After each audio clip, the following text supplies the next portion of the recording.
ఇప్పుడే చూశాను, అఖండ 2కి సినిమా రేట్లు పెంచుతున్నట్టుగా రాష్ట్ర ప్రభుత్వం ప్రకటించింది. ఇలాంటి ప్రకటన ద్వారే కదా ఐబొమ్మ రవి లాంటి వాడు పుట్టేది. మీరు కోట్ల రూపాయలు ఖర్చు పెట్టి సినిమాలు తీసేసేవాళ్ళు ఆ డబ్బులు మొత్తం ప్రజల మీద భారం వేయాలని ప్రయత్నిస్తుంటే ఇది ఎవరికి న్యాయం? కాబట్టి ఇంకా ఈ విలువైన కాస్ట్లీగా ఉన్న సినిమాను చూడడానికి ఇష్టమైన ప్రజానీకం ఐబొమ్మ రవి లాంటి వాడు చేసిన సినిమాలు చూస్తున్నారు. మీరే కదా సూచిస్తున్నారు.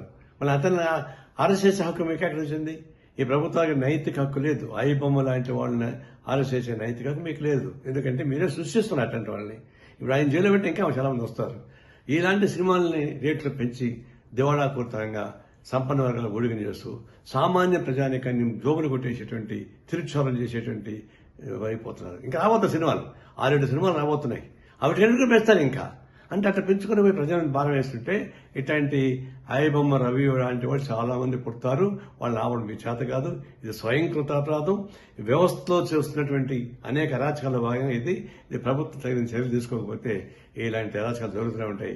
తక్షణం ఈ సినిమాలు ఆ పద్ధతి ప్రజలకు దూరం చేయబాకండి. ప్రజలు సినిమా థియేటర్లకి ప్రజలకు దూరం పెంచేస్తున్నారు. సినిమా థియేటర్లో 100 రోజులు 50 రోజులు ఆడుతూ ఉంటే జనం చూస్తారు సామాన్య ప్రజలకు. మీరు 3 రోజులు మొత్తం డబ్బులు వారుకున్న తర్వాత అది ఎవరు చూస్తారు? అంటే సినిమా థియేటర్లకి ప్రజానీకానికి దూరం చేస్తున్నారు.